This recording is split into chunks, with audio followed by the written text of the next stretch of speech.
Добрый вечер, день, утро. Good evening, good morning, good afternoon, colleagues, guests. This is the last panel of the macroeconomic track of this year's Congress and of today, but it's of great importance to us. I'm going to moderate it. My name is Alexei Zabolsky, I'm Deputy Governor of the Bank of Russia. For the last 10 years, the wealth level across the world has increased significantly, but this increase in wealth has been accompanied in parallel by a growing economic inequality, which we can see across different countries in the world. There are several factors explaining this dynamics, and these are mostly long-term trends such as technological shifts, globalization, as well as the resulting changes in the labor markets, and probably lack of sufficient reaction and the form of economic measures. I refer first and foremost to structural measures that are lacking.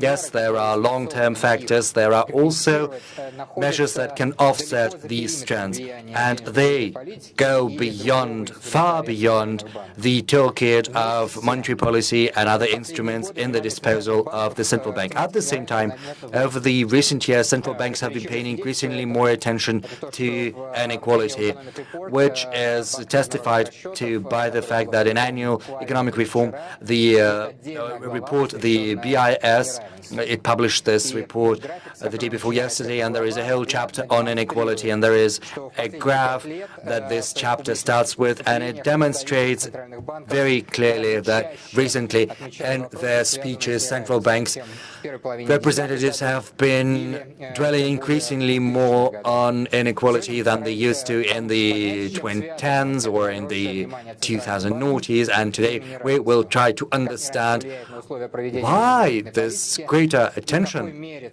emphasis on inequality, and to what extent can central banks that are successful in supporting price stability, financial stability, macroeconomic stability, to what extent can they contribute to greater equality in society? We have three speakers on our panel. They will provide us with a broad range of views. There are 3 points of view. They will be represented by our speakers. Joining me at the studio is Irina Denisova, professor of the New Economic School and outstanding specialist on macroeconomic policy in Russia. Joining us online, we have Anat Kiobi, IMF's resident representative in Russia. She can offer us expertise of the IMF in Russia and also in the global context.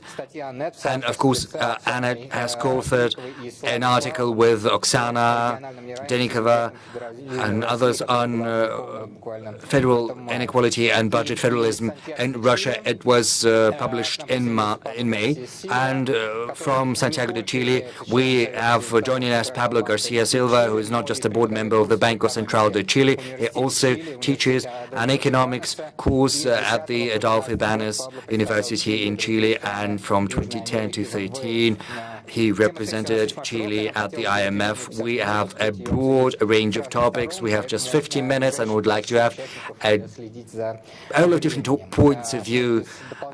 And I would like to ask everyone to be brief and succinct. Without further ado, I would like to go straight to the first question, and I'd like to address that to Irina. What is inequality? What do economists mean when they say that, and what kinds of inequality are there? Well, inequality is a very important topic for economists, and I'd like to say that economists have a very broad interpretation of inequality. They differentiate between inequality in incomes.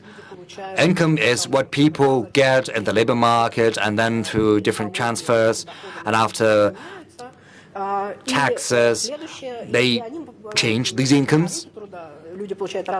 And of course, salaries can vary in the labor market, which creates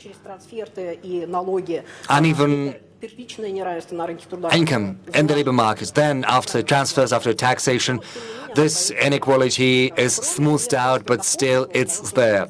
Apart from inequality in income, there is what we call flow inequality, and there is also inequality of assets, because people save and invest in different financial assets. As a result, what they have at their disposal is distributed unevenly because some people can boast of greater share of assets in the country and others just a small share, a fraction.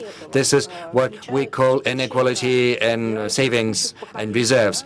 There is also intergenerational inequality, and a comparison is drawn to inequality in income and how these things fit one another. And we also look at how the inequality of income among your parents has affected your current status. There is this generational inertia or lack of mobility, and these things are closely interconnected. There is another concept which is of great importance in economy because there is just inequality and unjust inequality.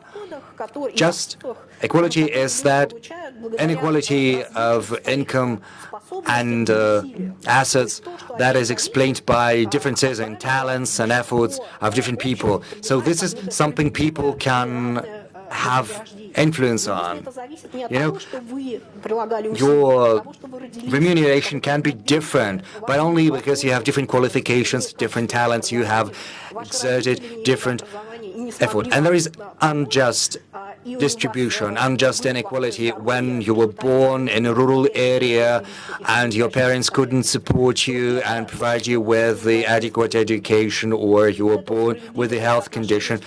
Most people in society would qualify that as unjust inequality. And this difference between just and unjust inequality is of great significance. And of course, there is a subjective perception of inequality too. There are some indicators to assess inequality. We see them, we can measure them, you can assess differences in income, differences in assets.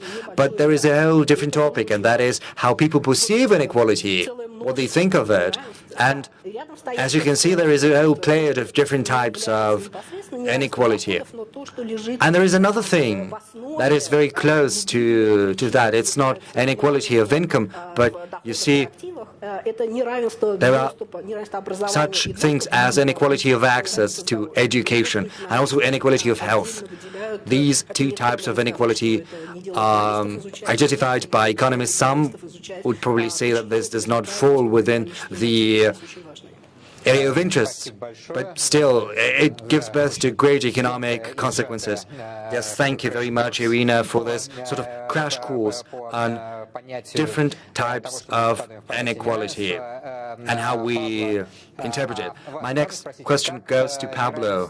Can I ask you how inequality affects economic development, and in particular, what kind of inequality that Irina has just drawn our attention to plays the biggest role in terms of its impact on long-term growth and the economic potential? Thanks, Alexei. I think this is a very important issue. From the perspective of the central bank, I believe that economic development has three links with inequality.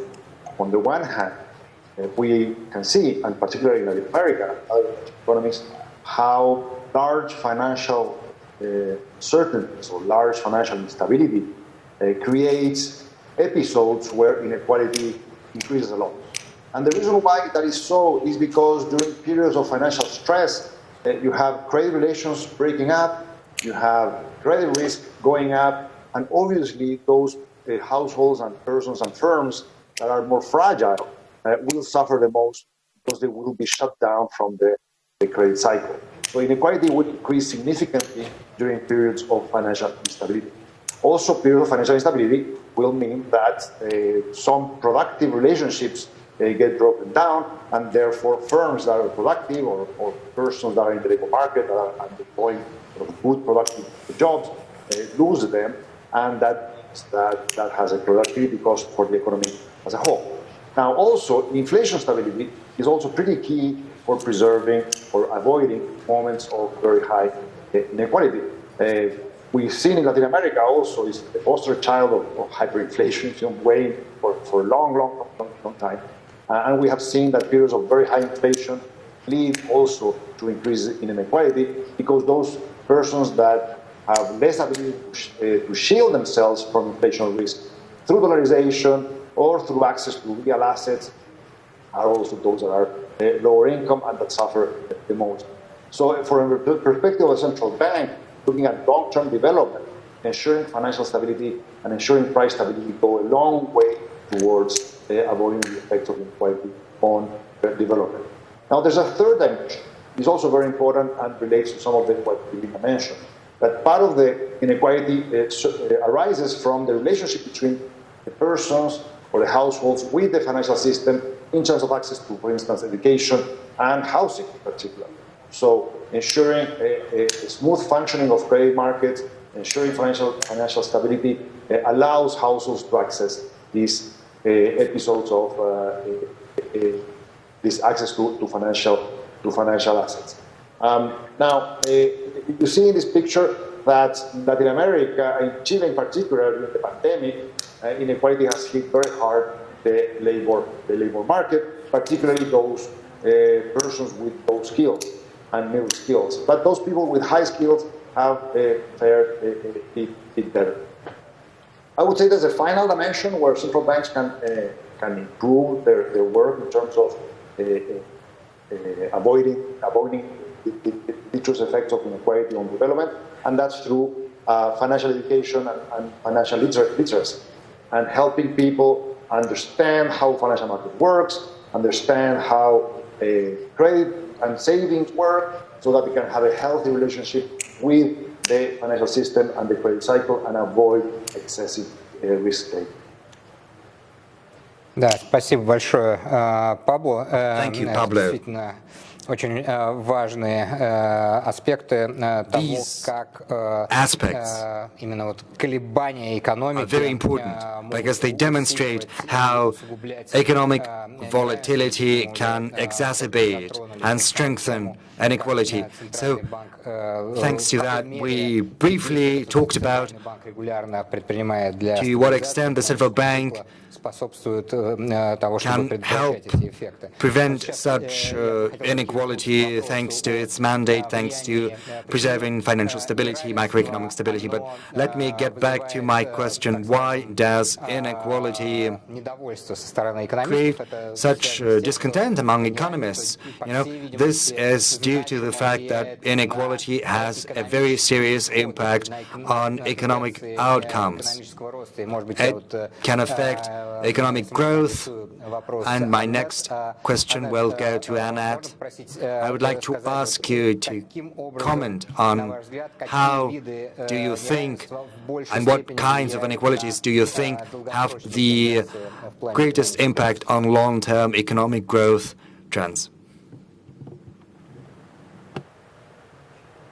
Thanks for your question, Alexei. The type of inequality that would have an effect on long-term economic growth trends would be basically inequality around outcomes. So this is things like income inequality, which then would have an impact on opportunities for people. If people don't have, for example, access to human capital, to investment, to create businesses, for instance, this will result in lower productivity in the economy and lower growth. Thank you, Alexei. Да, спасибо большое. И, может быть, сразу переходя к as a follow-up, практическому разрезу, if we look at the issue in practical terms, if we were to sum up this theoretical foundations, well, after that, after theory, we have to have a practical look at this issue. Annette, можете вы нам охарактеризовать? I would like to ask you, Annette, could you give us a brief overview of the recent trends in inequality across the world, and how uniform are these trends, or maybe there are different kinds of trends in different countries? As Irina and Pablo described, there are several dimensions to inequality. But I think in describing trends, I'll focus on the one that's most widely recognized in the literature and by people, and that's income inequality. And this is the most widely cited measure of the inequality of outcomes. So global inequality, which is effectively just the gap between the rich and the poor, has increased substantially since around the 1980s. This is when measured by variables such as the net Gini coefficient. And the high level of global inequality reflects basically very sizable per capita income disparities across countries. And this accounts for something like 3/4 of global inequality. Moreover, inequality within countries, so this is the difference between rich and poor in a particular country, especially in advanced countries, has been increasing. In advanced countries, we've seen the top 1% of the population accounting for an increasing share of total income. And this kind of reflects, I think, two factors which all of the panelists thus far have already kind of touched on. The first is basically higher capital gains or returns from investment, and higher inequality in wages. For instance, corporate profits accrue quite often into high executive salaries and bonuses, and this also exacerbates income inequality. For EMs in low-income countries, inequality for the most part has been largely stable, but albeit at a much, much higher level than in advanced countries. However, even within the EM group, there's some differences in the evolution of inequality across time. Asia, for instance, Eastern Europe, understandably exiting communism, has experienced marked increases in inequality. Latin America, I'm sure Pablo will touch on this later on as well, has seen notable decreases in inequality, but the region remains one of the more unequal regions in the world. I think I'll just quickly touch on Russia, not so much the evolution, but just where Russia is at a point in time. And kind of relative to large emerging markets, Russia has about average levels of income inequality, but one of the lowest income inequalities after redistribution through taxes and transfers from social insurance programs. We briefly talked about inequality in wealth. And this has actually been much more extreme than inequality in income. And this has also been on the rise. I mean, possible explanations for this could be, stagnant wage growth, that makes it very difficult for middle and low income workers to, build savings and build wealth. And then studies also suggest that wealth inequality in advanced countries has been driven primarily by this top 1% that I had mentioned earlier. Explaining wealth inequality across EMs, I think, has been a little bit more difficult for academics in the literature. And here, various explanations have been, put across. The ones that resonate, I guess, more in the literature are things around, what you would call wealth polarization between urban and rural areas. And China would be a very good example of this. In India, academics have pointed to things like the caste system and the class system to explain wealth inequality. But just a word of caution before I give the floor to you or the other presenters. The statistics around wealth or data on wealth are a little bit more difficult to come by.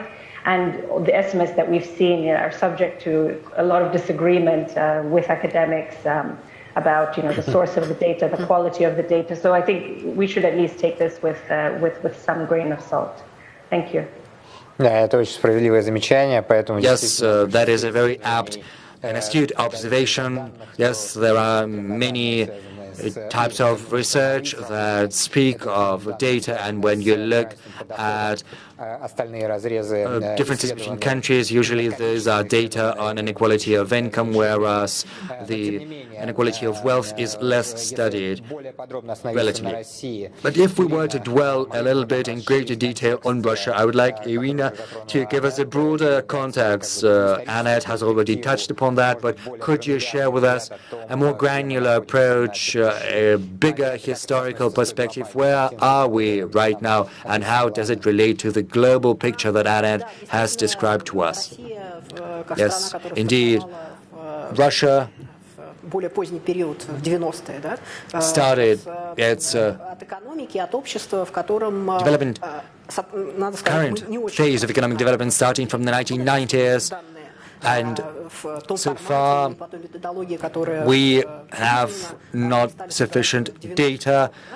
Before that, data were not collected, but we can say that the inequality of income in Russia didn't used to be that high before the 1990s. There was some inequality, but at the end of the 1980s, Gini index was around 0.38. 0 is no inequality and 1 is absolute inequality. Yes. Well, Latin America is ahead of us in that, and we are now closer to Latin American countries in terms of Gini index, but we have not yet achieved that level. So it's, always about who we are comparing ourselves to. As my colleague once said, it all depends on whether you compare us to European countries or to India, for instance, to some Asian countries. If we were to compare us to Northern European countries where redistribution policy is very successful, very advanced, then Russia is going to be seen as a very unequal country. If we were to compare us to Latin American countries, then we will see that our inequality rate is not that high as what we can see there. So, it all depends on the comparison.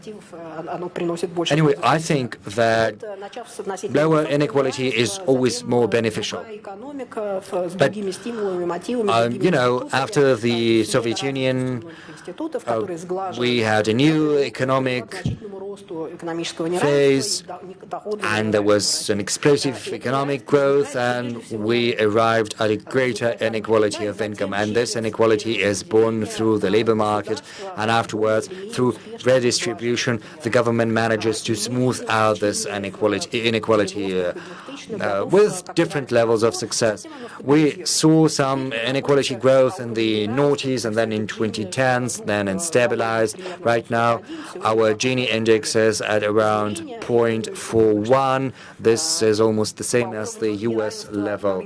In terms of our inequality in the labor market, the inequality there is a little bit bigger, but after smoothing out, after redistribution, it becomes less. But in that sense, I'd like to say, yes, the Russian statistics is being perfected, but only in recent years did we get new studies that can allow us to measure such a delicate thing as inequality of income.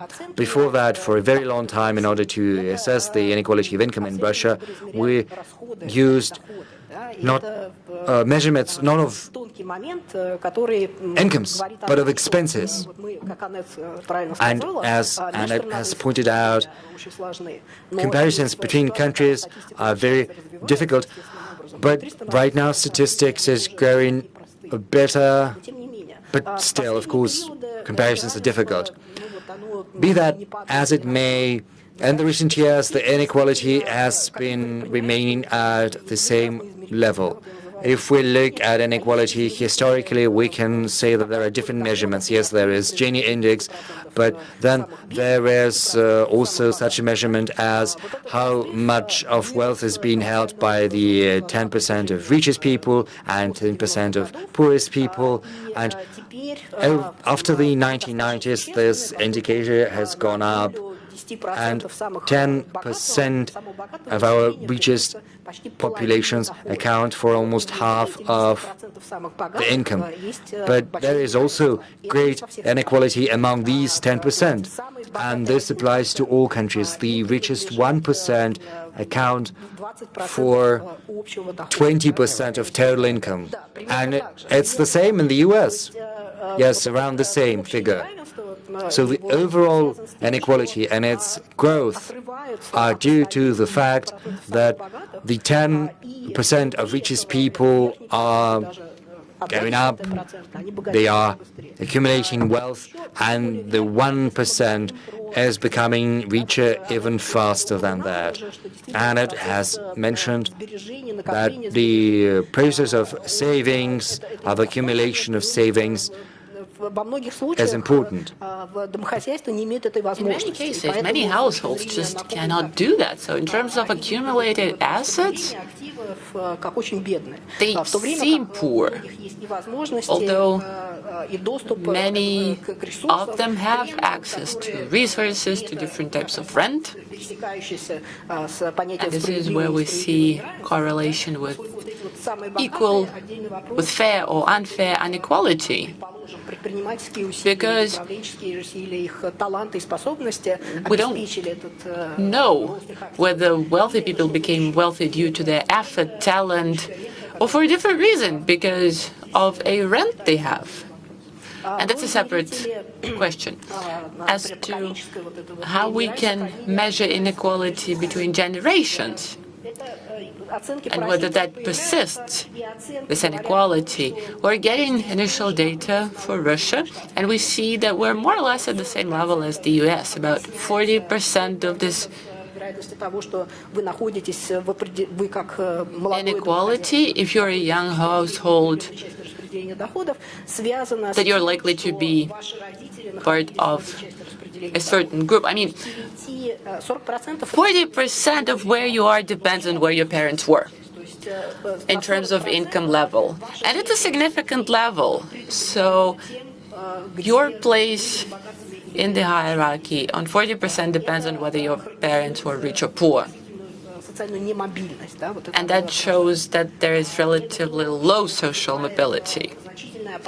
And that creates a lot of concern, because the problem of temporary poverty is important, but sustainable or generation policy is an even greater problem that economists are looking into. Thank you for this very detailed comment on how the situation with wealth distribution has been going on in our country. But we've reached the middle of this session, and we've talked a lot about long-term prospects. Maybe we should now talk about the situation today, about recent development. And I want to go back to Pablo and ask him a question. COVID-19 pandemic changed a lot how we lived, how the economy in the world works and operates. How did the pandemic impact inequality over the past 18 months? And have governments so far been successful in trying to moderate the effect of this unprecedented shock that started last year and which still continues in a way? Pablo? Indeed, the pandemic has been a very large shock. It is interesting to note that the pandemic, the economic effect, happened pretty much at the same time everywhere in the world last year. But the recovery from it has been very heterogeneous, both between countries and also across countries. The vaccination process has proceeded very different velocities depending on the continent and the countries. So that has led to a different degree of homogeneity. Now, in Chile and Latin America in particular, the pandemic has had a significant effect because of the particularities of how the labor market in Latin America works. On the one hand, what typically used to be an important buffer in recessions, which was the informal market or informal employment, this time around was not able to take the slack as the economic effect of the pandemic hit. And why is that? Because informal markets are essentially very reliant on personal interactions, which became extremely dangerous because of the pandemic. And therefore, the informal market also saw a very significant destruction of jobs and opportunities in contrast with what used to happen general during periods of recession when you had jobs in the formal market being destroyed, people being laid off, and the informal or self-employed being increased. So that would be one component that is very important. The second component, which has been extremely dramatic in Latin America and also in Chile, is the gender dimension of the economic effects from the pandemic. And this is because, again, due to cultural reasons and traditions, household care and the care of the kids is very located in the females or women in the labor market. And the fact that kids have not been able to go back to school has meant that labor participation, labor involvement by women on the labor force has taken a very severe hit compared to other recessions. And this is likely to have a significant challenge going forward. How do we make sure that women that have lost their jobs to take care of household chores and take care of the kids are able, when the pandemic goes away, to reintroduce or to recreate their links to the labor market, which can depreciate quite fast. But this is a second component that is extremely important from the point of view of the inequality effects of the pandemic, or the continuous effect of the pandemic on Latin America. There is a third effect. This also is quite significant, and it has to do with the prevalence of small and medium-sized enterprises in the corporate structure in Latin America. Those firms, again, more related to, let's say, retail, small restaurants and businesses, have suffered a lot at the beginning of the crisis due to the impact of it. Now, how do policies react to this? I think here there's a number of dimensions that need to be taken into account. The first dimension is that if you have a situation in which the sudden contraction of cash flows due to the lockdown policies that were implemented to control the spread of the disease, the sudden increased demand for cash and credit happens in an economy that has a reputable currency with stable inflation expectations and a credible conduct of monetary policy, then that is much easier to deal through a very expansionary monetary policy than in an economy that is heavily dollarized or where you already have high degrees of inflation and price volatility, where people will want to hoard dollars or euros instead of domestic currency. Thankfully, in Chile, we are in the first situation, so the central bank was able to implement a massive expansion of monetary policy.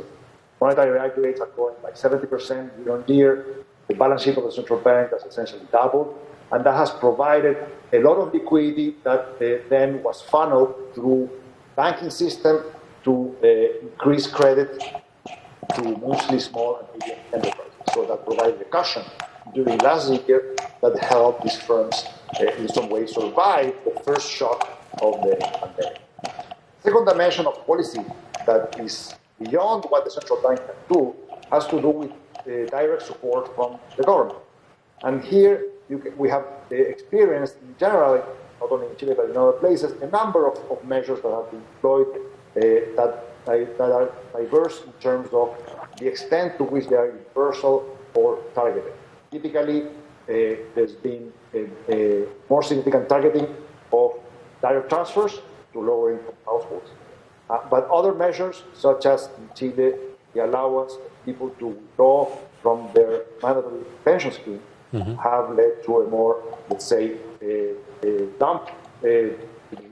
access to these facilities from higher-income households, which were the ones that had higher amounts of savings for retirement.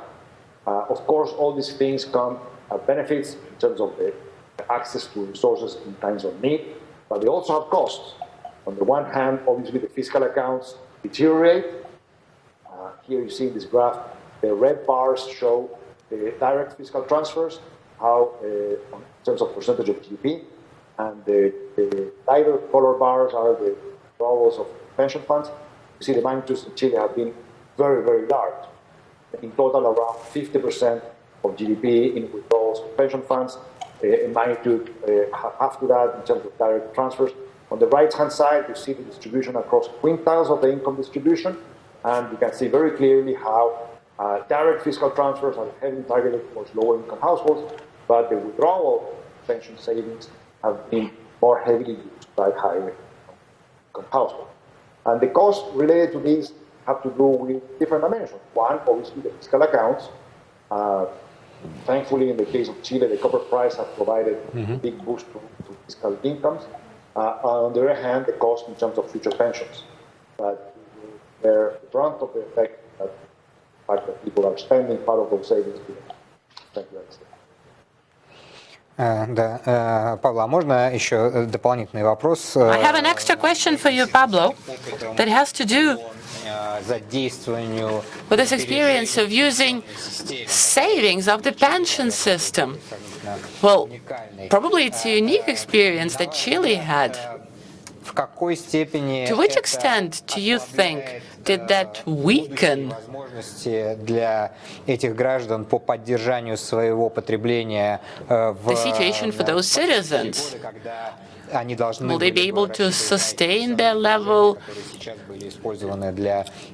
of spending now that they've used money that they intended originally to use in the future? I mean, is this a good tool? Can and should it be used as part of a standard toolkit? Or is it something extraordinary that should be used only in a unique situation?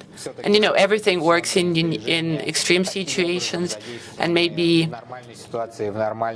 in normal life pension savings should not be used the way they were. What do you think? So our position, when we were called upon to have an opinion on this, was that this was not free of cost. Mostly because of what you mentioned, the fact that it reduces future pensions. But not only that, the fact that you are able to liquidate part of your holdings that were invested in illiquid long-term assets can have very substantial financial instability consequences. Because the pension fund administrators are the ones now forced to liquidate stocks, to liquidate mortgage bonds, to liquidate corporate bonds, to liquidate foreign exchange, equities abroad, to provide the liquidity to households that want to spend part of it. So there's obviously a financial stability issue here that is paramount, and the central bank had to provide some repo-type facilities for the pension funds to be able to do this. We also were very clear that the cost-benefit ratio was highly steep. The more you use this, the higher the cost and the lower the benefits. Why? Because some households already withdrew all they had, for some caps, but lower-income households probably already what they had. And so at the margin, the latest withdrawals have been done by higher-income households, which were less liquidity constrained, had suffered less from the pandemic in terms of the labor market outcomes, and therefore is essentially a reshuffling of resources from one pocket to another without a very large impact on actual output and employment. But the costs were always increasing because of the ability of the system to manage this. So it's been very controversial in Chile. It's been highly debated politically. But we have not been the ones pushing for this at all. Now, it has also happened in a few other jurisdictions. In Peru, it also happened. Australia, it also happened. It hasn't been something that is that generalized, but it has been not exempt from a significant amount of political tension and debate within Congress, with Congress and the executive, and as I said, with the central bank giving its view that the cost-benefit ratio of this type of measure is exceedingly steep. Спасибо большое за эти Thank you дополнительные комментарии и for пояснения. these additional comments and clarifications. То, что все-таки это Indeed, экстремальная мера для it is экстремального времени. an exceptional step that only works in exceptional times. So moving on to the final part of our discussion, Примерно 10 we have about 10 minutes to go, and I suggest we обсуждению взаимодействия денежно-кредитной talk политики. about link between monetary policy and inequality. Первый вопрос And my first question в блоке я вновь адресую Павлу, again goes to Pablo as representative Центрального банка. of a central В bank. какой мере денежно-кредитная To which extent should monetary policy take into account inequality? экономических агентов, если говорить No. экономическими терминами, Heterogeneous nature of economic agents.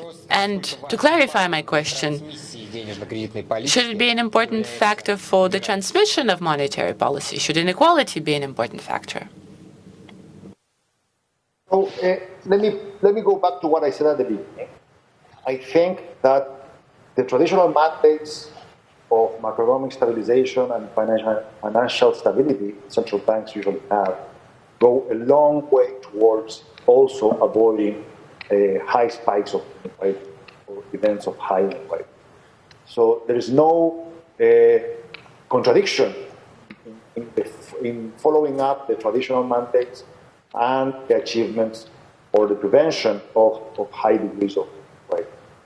Now, there are a few other things that in your question that I think are also very interesting. One is on the transmission of monetary policy.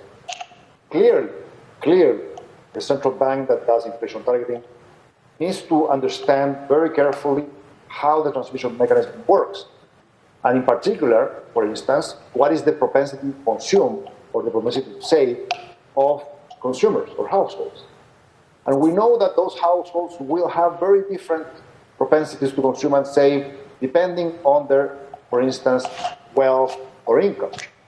So a very traditional way of looking at this is that we have a certain segment of the households that are, as we call, Keynesian, that consume everything they have because they are really constrained. Either they are in the informal sector, they are not linked with the credit markets, they are maybe lower income, maybe they have lower education, and typically the way they would behave is that they would have a very high propensity to consume. On the other hand, you have other households that have maybe a better involvement in the credit market, maybe higher wealth and income, and that are maybe more financially proficient, and therefore that are not really constrained. Now, monetary policy will work very differently depending on which segment of the population is higher or larger. So you need to take that into consideration. How, and I think only of two groups, but you can also think of it as different types of households, right? So the distribution of wealth and income clearly will have an impact on how you calibrate your monetary policy because it will affect the transmission mechanism of monetary policy. You can also think of an economy that is open to the world. Part of the household will be savers, part of the household will be debtors, and maybe an economy that is highly integrated with the world, that on the net is a saving economy. Most of the people or the household will be savers, and they will not like lower interest rates, right? Because they are savers. But you have an economy that, as a whole, is a debtor economy, households having a lot of debt, then maybe they would like lower interest rates. So the political economy dimension of this will also play a role apart from the transmission mechanism. Now, there is a third element which has been debated in advanced economies, which is the fact that, and Annette touched on this, that, for instance, loose monetary policy can increase valuations, increase capital gains, and therefore increase quality wealth, financial wealth. This is probably very true for large economies that are issuers of reserve currency and whose central banks have global systemic impact and have direct impact on global financial prices. In smaller open economies like Chile, this is less the case. Our financial assets are priced, we're integrated with the world, they are priced according to the global financial cycle, but not necessarily directly to what central bank is doing. So that channel of transmission, which is relevant for what, for instance, the Federal Reserve or ECB might take into consideration, is much less relevant in the case of a small open economy like Chile. Thank you, Alexei. Да, спасибо, Пабло. Thank you, Pablo. Now I would like to give the floor to Annette and ask her Уточняющий вопрос или дополнительный вопрос to comment on из этой же серии, который an additional question we just received from the audience. During COVID crisis, the role of central banks has enforced significantly.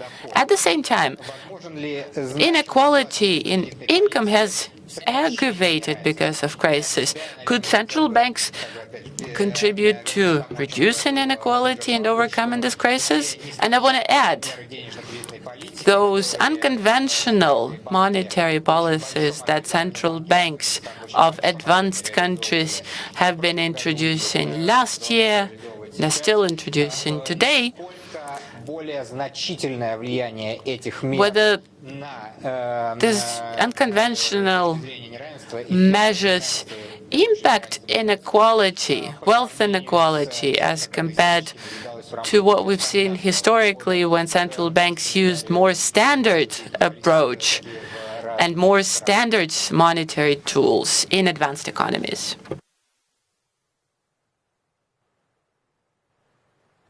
Thank you, Alexei.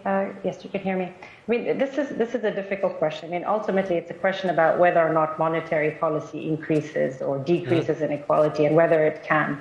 And I think a lot of my answer will basically be to elaborate the points that Pablo made already. I mean, I think our analytical work at the fund shows that because monetary policy affects the distribution of income and wealth through various channels that eventually can offset one another, the distributional impact of monetary policy on aggregate is in fact negligible.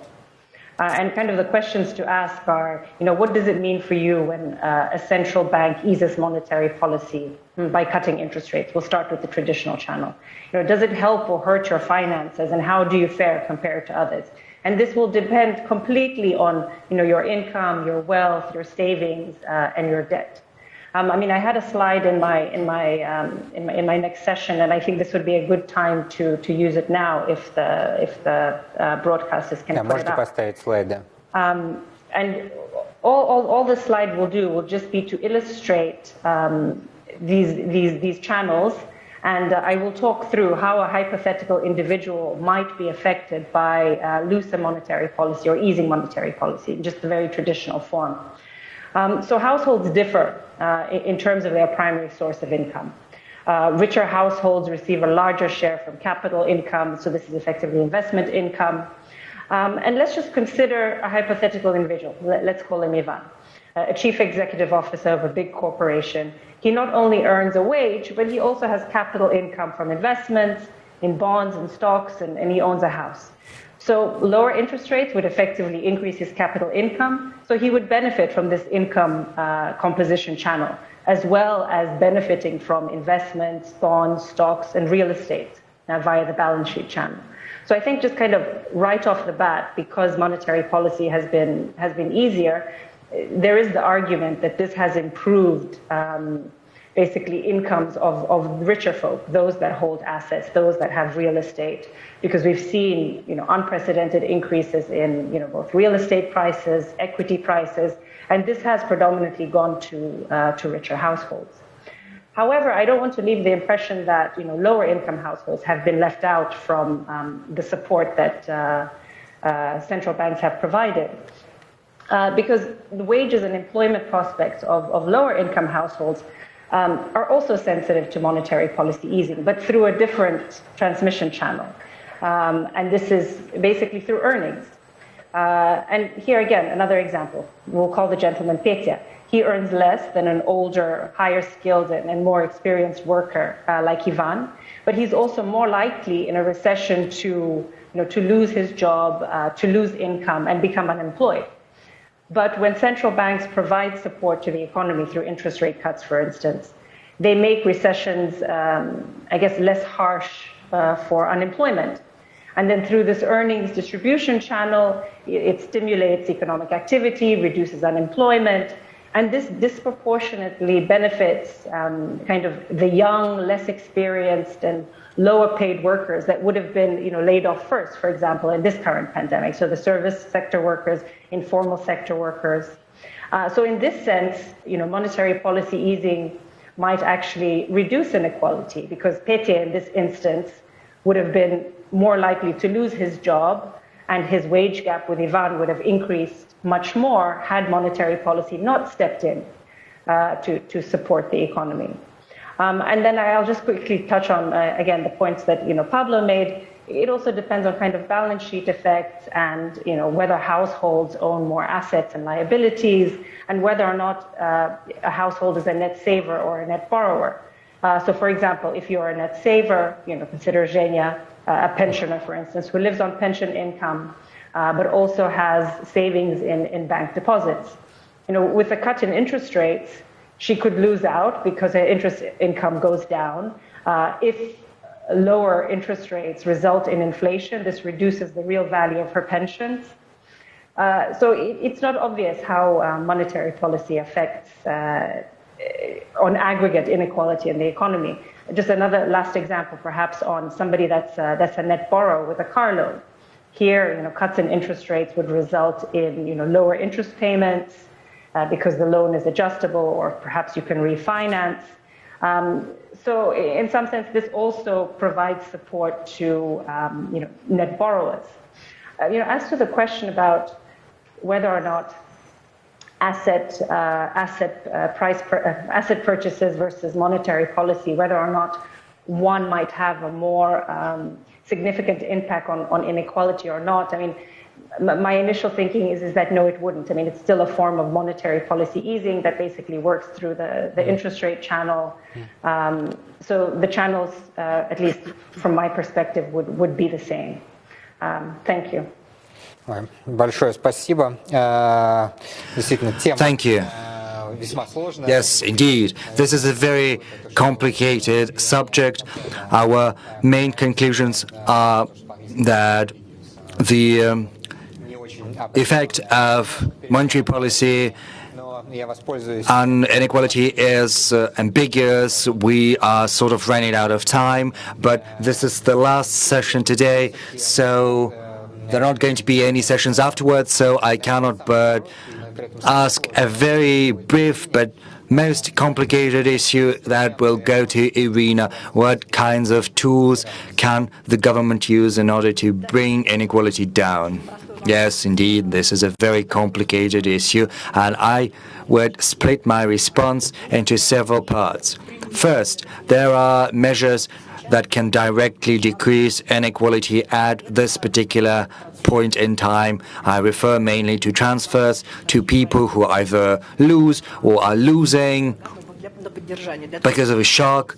These transfers can help them, can support them, keep them afloat, and allow them to respond to unfortunate circumstances that have befallen them. There are also more persistent transfers. We understand that there are some groups of population that find themselves in vulnerable conditions, and these are persistent transfers, social subsidies, fiscal support measures that help keep them and support them afloat for a longer time. Apart from that, there are also structural measures that seek to address the very root causes of inequality, which most often hide in the labor market.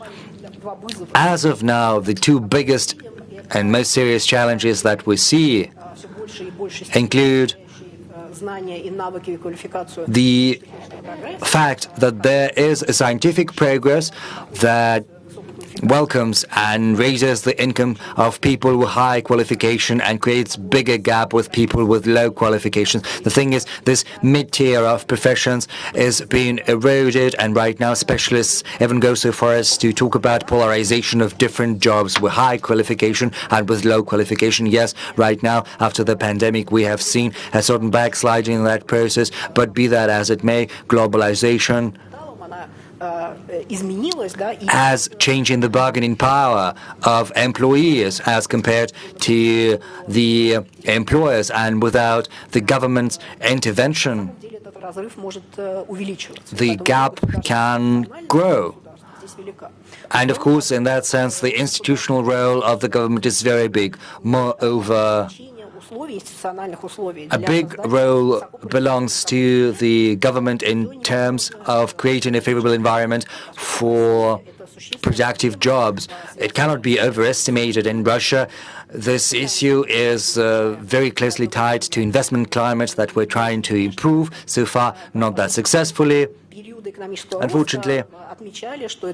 And even when we had bouts of explosive economic growth, experts pointed to the fact that it was not accompanied by the emergence of new highly productive jobs. So there are some structural issues in the Russian economy, and these structural problems create a great number of lowly qualified jobs, and a large part of the Russian population work in those jobs, and they get very small income, and this issue goes hand in hand with Russian poverty. The specific feature of Russian poverty is the fact that among the poor there are many people who work. You know, the classic economic literature says that you need to get poor people into the labor market. In Russia, it won't work because these poor people are already working, but they're poor because their income, their salary, the wages are very low. So the government's role is to create equal opportunities for access to healthcare, for education. This will determine largely their success in the labor market, and this role will always be there. And lastly, speaking about transfers and taxes, I think Russia underuses such a mechanism as creating insurance system that can be incorporated into the economy during the economic shocks. I mean the unemployment benefits in particular. During the pandemic, we saw that the countries where this mechanism has long been incorporated and tested, it was easier for the government to support people who lost their jobs through unemployment benefits, whereas in Russia, this instrument was underused, and it was impossible to quickly use it to support people who'd lost their jobs. Moreover, there are many people who work in the informal sector, and there are also self-employed. And for the self-employed, it is more difficult to get registered as unemployed, and it has taken too much time, and the efficiency of the mechanism was not that big. So this tool did not work. And even not, I mean, a crisis, but even in peacetime, we have to think how we can set these mechanisms up, how we can help people that will support them during crisis. Thank you, Irina, Annette, Pablo. In conclusion, if you don't mind, I'll take up another 90 seconds of your time to take stock of this very interesting, informative session. I believe it is very important to say that the government's goal, in particular the goal of its economic policy, is to ensure the welfare of the citizens and the wider sense of the word. More equal access to different opportunities is a very important element that ensures that welfare, that wealth. Today, we have talked about how inequality affects the potential of economic growth, how dependent it is on the longer-term changes in the economy. Of course, these are all those structural factors that we've touched upon, and the financial stability policy, monetary policy, other tools that central banks have access to cannot affect these factors directly, and if they can, the effect is not that big. But anyway, financial stability and price stability and the policy measures that can prevent imbalances in the financial sector still can make a huge contribution to buoying up the economy. And as Agustin Carstens, the general manager of the BIS, said, I'll quote that, of ensuring macroeconomic stability provides the best foundation for an equitable society. С этим сложно не согласиться. We cannot but agree with that. Once again, I would like to thank the speakers for their brilliant answers to these difficult issues. Thank you for the lively, vibrant discussion. О котором нам сегодня удалось услышать. Спасибо слушателям за то, It's что были very с нами. interesting. We've listened to so many interesting experiences and opinions. This is the end of our macroeconomic track of the IFC 2021. The Congress will pick up tomorrow. My colleagues and experts will talk about corporate finance, corporate governance, as well as risk management systems. They will also talk about information security. So do join us at 12 p.m. Moscow time.